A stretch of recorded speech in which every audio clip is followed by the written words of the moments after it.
الحمد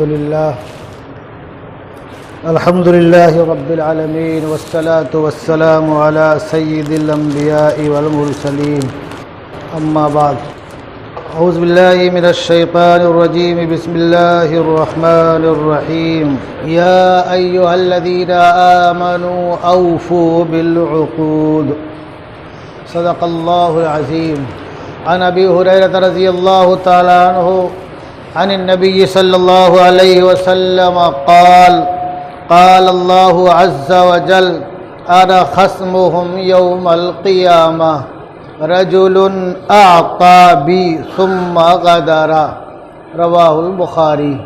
حضرات محترم، زبان کی پاسداری مومن کو ہر موقع اور ہر محل پر کرنی ہے، یہاں تک کہ لڑائی جھگڑے کے موقع پر بھی بہت ہی پروقار طریقے سے گفتگو کرنا ہے کہ زبان سے کوئی الٹی سیدھی بات نہ نکل جائے، جو معاملہ ہے اسی کے تعلق سے بات ہو۔ اگر سامنے والا کچھ الٹی سیدھی حرکتیں کر رہا ہے تو بھی ہمیں اپنی زبان کو سنبھالنا ہے۔ دوسرا نمبر ہے جھوٹ اور بدعہدی۔ جو قولی بات ہے یعنی جھوٹ ہے، خالی زبانی ہو وہ تو جھوٹ ہے، اور جو عملی طریقے سے ہو وہ بدعہدی ہے، وعدہ خلافی ہے۔ جھوٹ اور وعدہ خلافی یہ اور زبان پر الٹی سیدھی باتیں لانا، گالی گلوچ کرنا، یہ سب کیا ہے؟ سب منافقین کی نشانیاں اور ان کی پہچان ہے۔ جھوٹ اور وعدہ خلافی کے تعلق سے اور گالی گلوچ کے تعلق سے بہت سخت وعید ہے کہ یہ سب منافقین کی شناخت اور اس کی پہچان ہے، اور منافقین کا جو انجام ہے وہ جہنم کے سب سے نیچے طبقے میں ہے، یعنی کہ منافقین کے ساتھ کسی قسم کی کوئی رعایت نہیں ہے۔ تو ہمیں اپنی زبان کی بھی حفاظت کرنی ہے، اور بولنے اور معاملات کے وقت ہمیں سچی بات کہنی ہے، اور اگر ہم کوئی وعدہ کر لیں، کوئی معاہدہ کر لیں تو اس کو مکمل طریقے سے پورا کرنے کی پوری کوشش کرنی ہے۔ اور اگر خدا نہ خواستہ ہمارے بس میں نہیں ہے، ہم نے جو وعدہ کیا وہ پورا نہ ہو سکے یا جو معاہدہ کیا وہ پورا نہ کر سکیں، اپنے بس میں نہیں ہے، ہم نے پوری کوشش کر لی، تو جو صاحب معاملہ ہے، جو سامنے والا ہے، اس سے ہم بتا دیں کہ ہماری آپ سے یہ سب باتیں ہوئی تھیں اور مجھے یہ کرنا تھا یا آپ کو اتنا دینا تھا، لیکن میں نے بہت کوشش کیا، میں وعدہ پورا کرنے میں کامیاب نہیں ہو پا رہا ہوں، میں معذرت چاہتا ہوں، جب سہولت ہوگی تو پھر میں آپ کی باتوں کو پورا کر دوں گا۔ یہ کہنے میں کوئی حرج نہیں ہے، اور اس کی کتنی اہمیت ہے۔ جناب رسول اللہ صلی اللہ علیہ وسلم کا واقعہ، ایک صحابی ہیں، ان کا نام ہے عبداللہ بن ابی الحسمہ۔ ہم لوگ اہمیت نہیں دیتے نا وعدہ کو، عہد و پیمان کو، میثاق کو، معاملات کو۔ ہم کیا سمجھتے ہیں کہ ہماری زندگی کا یہ ایک حصہ ہے، اور اگر ہم نے کوئی جھوٹا وعدہ کر لیا تو ہمیں فخر ہوتا ہے کہ بہت اچھے طریقے سے ہم نے بنایا، ٹوپی پہنا دی، گھما دیا، کیا کیا جملے استعمال ہوتے ہیں، اور لوگ فخر محسوس کرتے ہیں۔ دوستو مسلمانوں، یہ فخر کی بات نہیں ہے، یہ تو تمہاری تباہی کی بات ہے، بربادی کی بات ہے۔ عام طور سے معاملات میں، لین دین میں ایسا ہوتا ہے، اور لوگ سمجھتے ہیں کہ ہماری تو یہ کمائی کا ذریعہ ہے، ہماری آمدنی بڑھ گئی، ہمارا بیلنس بڑھ گیا، ہم کو کچھ زیادہ مل جائے گا، اور اگر ہم 10 دن یا 2-4 ہفتے یا 2-4 مہینے ٹال دیں گے تو اتنے دن تک اس بیلنس سے ہم فائدہ اٹھا سکتے ہیں۔ تو دوستو، یہ فائدہ اٹھانا کیا ہے؟ یہ آخرت کے اعتبار سے آپ کی تباہی ہے۔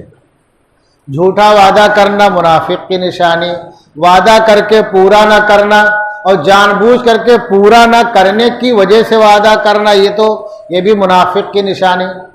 اور ہم ایسا کیوں کرتے ہیں؟ ایسا اپنے معاملات میں اس لیے کرتے ہیں تاکہ ہمارا جو ہے بیلنس باقی رہے، اور ہمارے روپے پیسے میں کاروبار میں بڑھوتری ہوتی رہے، تاکہ ہم تو خوشحال ہیں، ہماری نسلیں بھی خوشحال رہیں۔ جبکہ ہمیں غور کرنا چاہیے، اللہ تبارک و تعالیٰ نے فرمایا یوم لا ينفع مال ولا بنون، ایک دن ایسا آنے والا ہے نہ تو مال آپ کو فائدہ پہنچائے گا نہ آپ کو اولاد فائدہ پہنچائے گی۔ یہ مال جو ہم نے جمع کیا الٹی سیدھی حرکتوں سے، جھوٹ بول کر کے، وعدہ خلافی کر کے، ایک دوسرے کو الو اور بیوقوف سمجھ کر کے، معاملہ نافہم سمجھ کر کے، یہ ہمارے کام نہیں آئے گا۔ اگر آپ اپنی زندگی کا کیلکولیٹ کیجئے، آپ کے ہوش سنبھالنے سے اب تک اگر آپ پیچھے نگاہ اٹھا کر کے دیکھیں گے تو ایسا لگے گا جیسے کہ کوئی مدت تھی نہیں، بہت جلدی یہ مدت گزر گئی۔ بچپنا گزرا، جوانی آ گئی اور جوانی بہت جلدی ختم ہو گئی، اب تو بڑھاپا ہے۔ تو اللہ نے تو بہت دو ٹوک لفظوں میں کہہ دیا یوم لا ينفع مال ولا بنون، ایسا دن آنے والا ہے جس دن نہ تو مال فائدہ پہنچائے گا نہ تو نسلیں فائدہ پہنچائے گی۔ اور سورہ اور یہ اما پا رہی یوم یفر المرء من اخیہ وامہ وابیہ وصاحبتہ وبنیہ، کہ ایک دن ایسا آئے گا کہ سب ایک دوسرے سے بھاگیں گے۔ وہ باپ جو کہ بیٹے کے لیے جان قربان کرنے والا ہے وہ بھی بیٹے سے بھاگے گا، وہ بیٹا جو کہ اپنے باپ کے چشم ابرو پر اپنی اور اپنے اولادوں کی جانوں کو قربان کر دینے والا وہ بھی بھاگے گا اس سے، وہ بیوی جو کہ شوہر کی چشم ابرو کے اشارے کے بغیر گھر سے باہر قدم نہیں نکالتی ہے وہ بھی بھاگے گی شوہر سے۔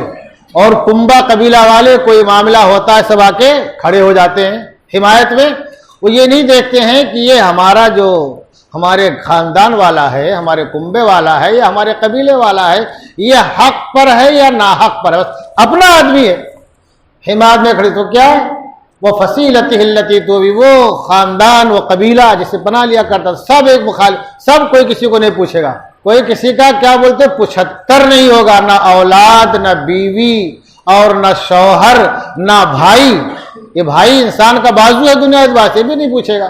تو ہم جو معاملات میں الٹی سیدھی حرکتیں کرتے ہیں، زبانی اعتبار سے جو ہم جھوٹ بولتے ہیں قولی، اور ایک عملی طور سے جو ہم بدعہدی کرتے ہیں، یہ سب ہم کس لیے کرتے ہیں؟ محض تاکہ ہمیں دنیاوی مفاد حاصل ہو، دنیاوی فائدہ حاصل ہو۔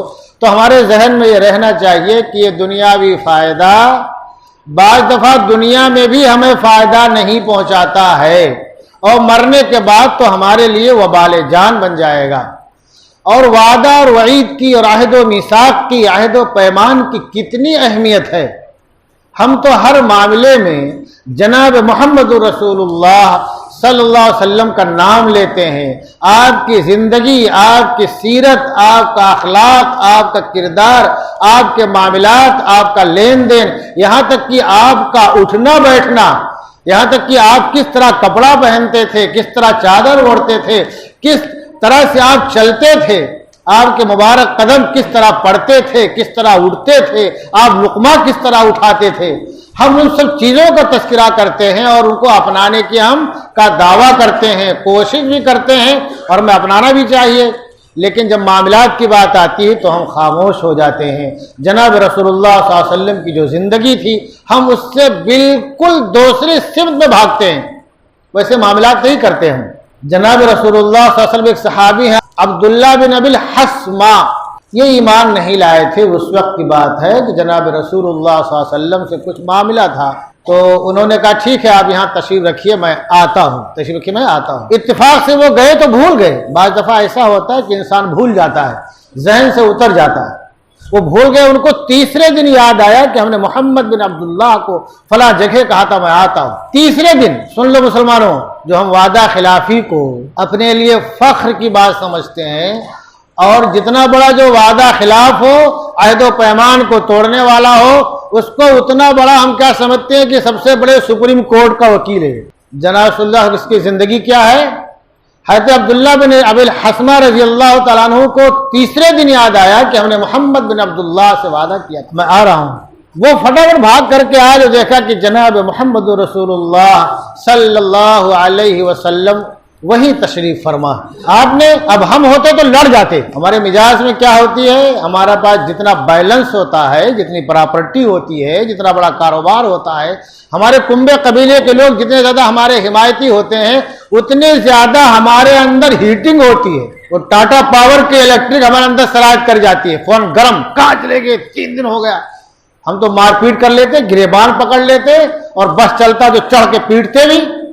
لیکن جناب رسول اللہ صلی اللہ علیہ وسلم, اللہ نے کیا فرمایا, وَلَوْ كُنْتَ فَظًّا غَلِيظَ الْقَلْبِ لَانفَضُّوا مِنْ حَوْلِكَ فَبِمَا رَحْمَةٍ مِّنَ اللَّهِ لِنْتَ لَهُمْ, کہ اللہ تبارک و تعالیٰ کی طرف سے آپ کے دل میں نرمی ہی نرمی ہے. وَمَا أَرْسَلْنَاكَ إِلَّا رَحْمَةً لِّلْعَالَمِينَ, تمام جہان والوں کے لیے آپ رحمت ہیں. اس جہان میں ہر چیز شامل ہے. کتنے نرم مزاج تھے آپ, 3 دن ہو گئے, کتنی مشقت تکلیف, پھر بھی کیا خالی آپ نے اتنا کہا کہ آپ نے مجھے مشقت میں ڈال دیا. خالی مختصر جملہ آپ نے ہمیں مشقت میں ڈال دیا, اور آگے کچھ نہیں کہا. جو معاملہ تھا معمولی ختم ہو گیا. تو کہ 3 دن تک خالی وعدہ جو ہوا تھا اس کے انتظار میں. اب ہم غور کریں کہ ہم بھی کسی سے وعدہ کرتے ہیں, عہد و پیمان کرتے ہیں, لین دین کرتے ہیں, ہمارا کیا رویہ ہوتا ہے. ایک صحابی ہے حذیفہ بن الیمان, اور ایک صحابی ہے ابو حسیل رضی اللہ تعالی عنہما.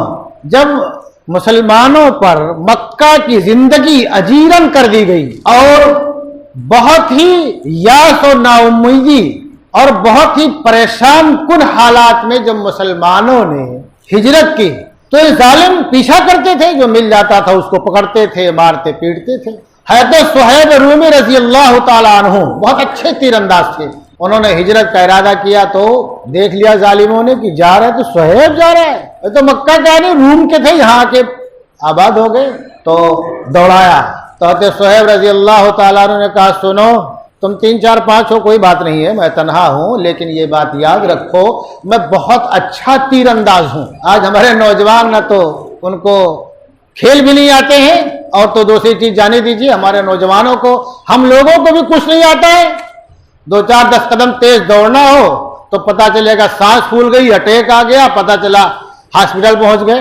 جبکہ اللہ کے رسول کیا فرمایا, المؤمن القوی خیر من المؤمن الضعیف, جو طاقتور مومن ہے وہ کمزور مومن سے بہت بہتر ہے. تو ہمیں طاقتور بننا چاہیے کہ اکیلے بھاری پڑ جائے, ہزاروں پہ, سینکڑوں پہ, 10 پہ, 20 پہ نام سن کے تھرانے لگے لوگ. جب حضرت عمر رضی اللہ تعالیٰ عنہ نے ہجرت کا ارادہ کیا تو خاموشی سے ہجرت نہیں کی ہے, کیا اعلان کیا, سنو مکہ والو, عمر بن خطاب ہجرت کرنے جا رہا ہے. جو اپنی ماں کی گود سونی کرنا چاہتا ہو, اور جو ماں اپنی گود سونی کرنا چاہتی ہو, اور جو اپنے بچوں کو یتیم کرنا چاہتا ہو, جو اپنے بیویوں کو بیوہ کرنا چاہتا ہو, وہ آ جائے مقابلے کے لیے. بعد میں یہ مت کہنا کہ عمر ابن خطاب نے چپکے سے ہجرت کر لی ہے. یہ ہے مومن کی شان و دلیری. کسی کی ماں نے دودھ نہیں پلایا تھا کہ مقابلے کے لیے آتا اور یہ پوچھتا کہ عمر تم کیوں ہجرت کر رہے ہو. تنہا تھے, کوئی فوج نہیں تھی, کوئی دستہ نہیں تھا, کنبا قبیلے کے لوگ بھی وہاں مددگار نہیں تھے. تو اللہ رسول کیا فرماتے ہیں کہ جو قوی مومن ہے وہ ضعیف سے بہتر ہے, ہمیں قوی بننے کی کوشش کرنا چاہیے. تو حضرت صہیب رضی اللہ تعالیٰ کو گھیر لیا, وہ ہجرت کرنے جا رہے تھے تو راستے میں پکڑ لیا. تو کہا سنو, تم جو بھی تعداد تمہاری ہے میں جانتا ہوں, میں بچوں گا نہیں, لیکن یہ بات دھیان رکھو میں بہت اچھا تیر انداز ہوں. میں شہید ہونے سے پہلے تم میں سے 2 4 کو جہنم رسید ضرور کر دوں گا. تم لوگ میرے بارے میں جانتے ہیں میں تیر انداز ہوں, اچھا تیر انداز ہوں. شہید ہونے سے پہلے میں تم میں سے 2 4 کو ضرور جہنم رسید کر دوں گا, اس کے بعد ہی تم مجھے مار پاؤ گے. تو کیا یہ بہتر نہیں ہوگا کہ میں نے جگہ مال اپنا دفن کر رکھا ہے, رکھ رکھا ہے, میں تم کو بتا دوں, جا کر کے لے لو تم, اور میرا راستہ چھوڑ دو, مجھے جانے دو. انہوں نے کیا کہا, کفار نے, ہاں ٹھیک ہے بتا دو کہاں مال ہے. انہیں مال بتاؤ, لوگ چلے گئے. اب آج اگر ہم بتاتے یار میرا راستہ چھوڑ, جانے دو, میرا مال فلاں جگہ رکھا ہو, جا کر کے لے لو, کوئی یقین کرے گا؟ کوئی یقین نہیں کرے گا. ان کفار مکہ کو جن لوگوں نے حضرت کا راستہ روکنے کی کوشش کی تھی, فوراً یقین ہو گیا کہ صہیب جھوٹ نہیں بول رہا ہے, صہیب جھوٹ, اور جا کر کے جہاں بتایا تو وہاں دیکھا تو مال تھا. تو اتنا لوگوں کو یقین تھا کہ مسلمان کبھی جھوٹ نہیں بولے گا, وعدہ خلافی نہیں کرے گا. حضرت حذیفہ بن یمان اور حضرت ابو حسیل کا واقعہ بتا رہا تھا میں. یہ 2 معزز صحابی ہیں.